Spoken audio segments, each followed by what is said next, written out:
நேரத்தில் இன்னும் ஒரு மாசத்துல அது உயரத்தில் இருக்கும், கோபுரத்தின் உச்சியில் இருக்கும், உலகமே பார்க்கும் என்று சொன்னான். புரிந்துள்ளாமேன்னு சொல்ல வேண்டும்.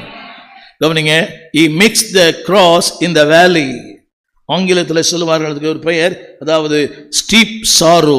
அதாவது அந்த இடத்தில் அவன் அந்த குழியில அவன் செதுக்கிற அந்த ஒரு பொருள் இன்னும் கொஞ்ச நாள்ல அவன் சொன்னானா, இன்னும் கொஞ்ச நாள்ல அந்த உச்சியில் அந்த ஆலயத்தின் கோபுரத்தில் உச்சியில் அது வைக்கப்படும். அநேகருக்கு அதை பார்த்து பிரமிப்பார்கள். அந்த அளவுக்கு பிரமிக்கத்தக்க ஒரு பொருளை நான் இந்த பள்ளத்தில் உருவாக்குறேன்னு சொன்னானா. கரங்களை உயர்த்தி இந்த நாளின் செய்தி அதுதான்.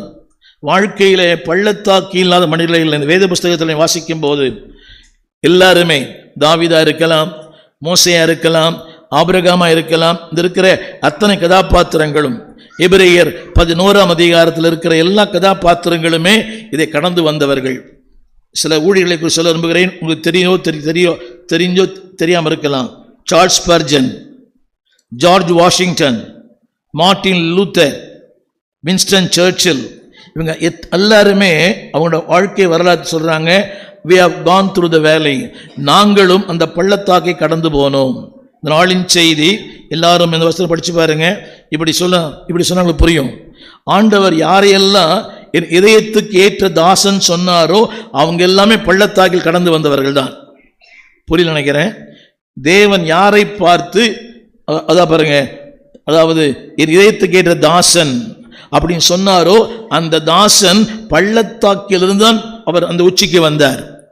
புரியுதா உங்களுக்கு? ஆபிரகாம் என்னுடைய ஆபிரகாம் தேவன் நிறைய சாட்சி சொல்லிருக்கிறார். தேவனுடைய நண்பனின் அழைக்கப்பட்டான். அந்த நண்பனை பள்ளத்தாக்கில் தான் கர்த்தர் நண்பனாக்கினார். புரிய நினைக்கிறேன். he became friend in the valley. அந்த பள்ளத்தாக்கின் அனுபவத்தில் தான் தேவனுக்கு நண்பனாய் மாறினான். மோசே என் வீட்டில் எங்கும் உண்மை உள்ளவனாய் இருந்தான். அவன் உண்மை எங்கே நிரூபிக்கப்பட்டு தெரியுமா? வனாந்திரத்திலே. அவன் உண்மை அன்பானே எகிப்திலே. அவன் உண்மை சிவந்த சமுத்திரத்திலே. அவன் உண்மை ஜனங்கள் கல்லெறியும் போது God proved that I am your God. திரும்ப திரும்ப நான் சொன்ன அவர் சாட்சி கொடுத்த அத்தனை பேருமே நான் யோசிச்சு பார்த்தேன். என் இதயத்துக்கு ஏற்ற தாசன் சொல்றாரு, அவன் ஏன் இந்த பாடுபடுத்தணும்? தாவீத மலைகள் பள்ளத்தாக்கு புரிஞ்சவங்களுக்கு வேஷம் மாறி. அப்பதான் 34ஆம் சங்கீதம், நான் கர்த்தரை எக்காலத்தும் ஸ்தோத்திரிப்பேன், அவர் துதி வேஷம் மாறி. வேதம் சொல்கிறது சவுல் அவனை வேட்டையாடினான்.